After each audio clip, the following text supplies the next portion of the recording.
Thank you.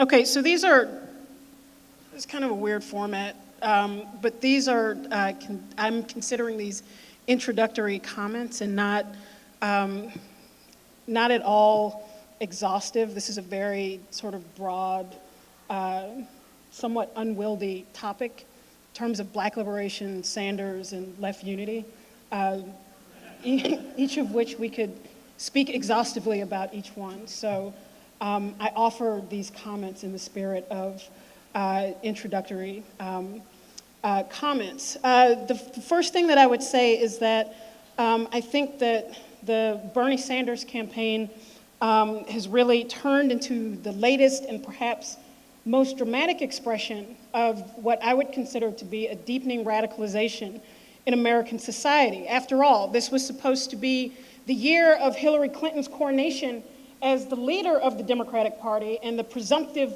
nominee to become president, really.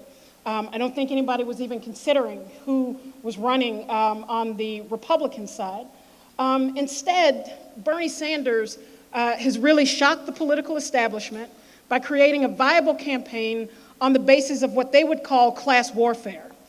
Very few could or would have predicted that someone identifying as a socialist and running against the quote-unquote billionaire class, advocating universal health care, advocating free tuition at state tuitions, would have given the quintessential Democratic Party establishment candidate, Hillary Clinton, a run for her money.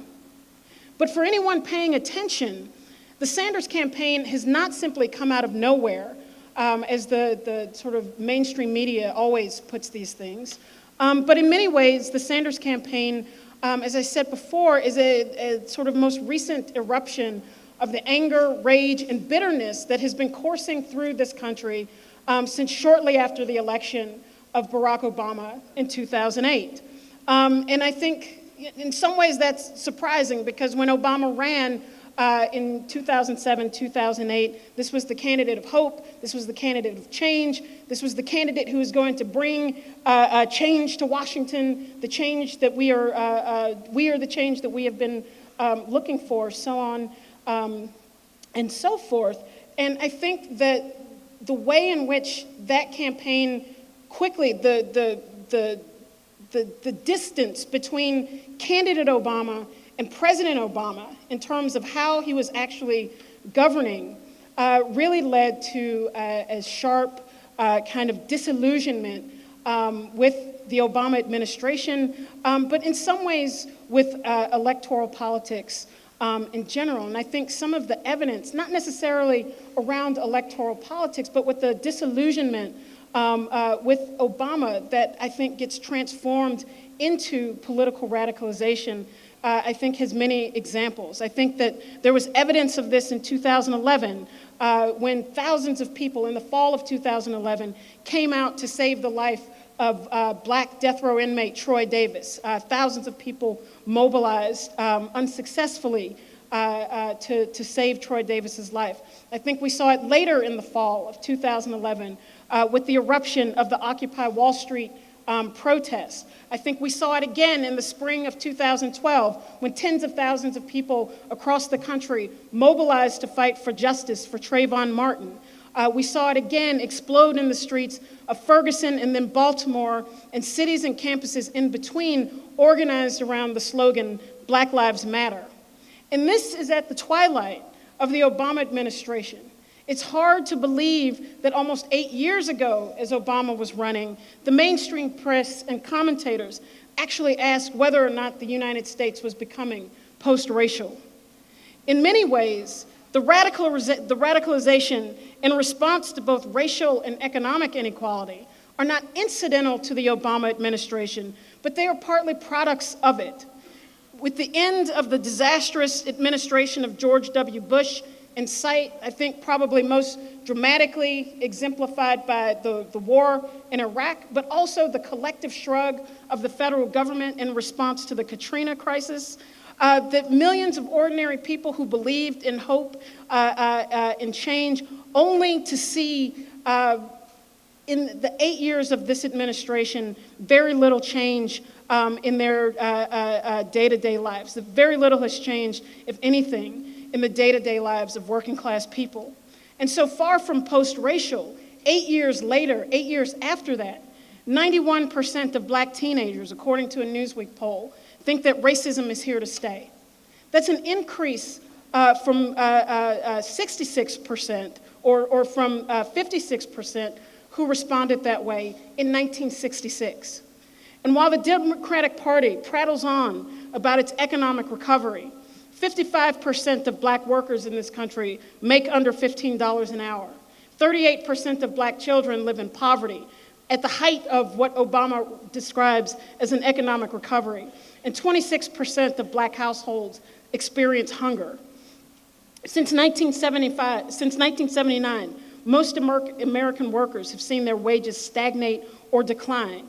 In 2014, 47 million Americans fell below the poverty line.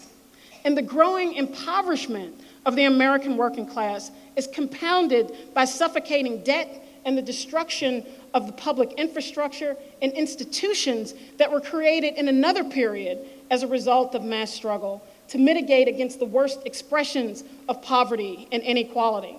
And so instead of a social safety net, the American working class gets prisons and policing as the public policies of last resort. The brutality and inequality at the heart of the American criminal justice system is most certainly suffered disproportionately by the black, poor, and working class. But this country also incarcerates white workers at rates not seen or even heard of anywhere else on the globe. The police in this country kill white workers at rates not seen or comprehended anywhere else in the world. And so this is the context, I think, within which we must understand the Sanders phenomenon. It is an electoral expression of a deepening anger at the multiple dimensions of inequality in the United States. And there are many positives to this, including the popularization of socialism, the broader discussion about inequality that almost never happens in this country. But I think that there is also a danger of narrowing the discussion only to what can happen within the electoral realm. The reality is that for all of the focus on the primaries, that they are geared towards a tiny minority of the electorate, meaning that over this last several months, in terms of people who have participated in the primaries, it's been 17% of registered Republicans and have voted, and 11% of registered Democrats have voted. And so the focus on the primaries as a main barometer to measure consciousness in the US has led many people to come to the simplistic conclusion, for example, that black people are in love with Hillary Clinton. And when this narrative began in the aftermath of the South Carolina primary, no one included within that discussion that even though Clinton got an overwhelming vote from African Americans, that it included 70,000 fewer black voters than had participated in 2008. And I think that is not a side point. I think it's an important point in terms of where the most important arena of political struggle is happening. And so for the left, with thousands of people asking what is socialism and questioning whether or not they are actually socialists, now is the question to ask even larger questions, not to narrow them down into only electoral questions. Now is the time to raise questions of not only of how to build the social movements more broadly, how to make connections between the attacks on working class black communities, the attacks on our public schools and public hospitals and the public infrastructure, and really, how do we build a society not based on profit for the 1%, but a world where Black Lives Matter and a world where there is actual truth, where there is actual freedom.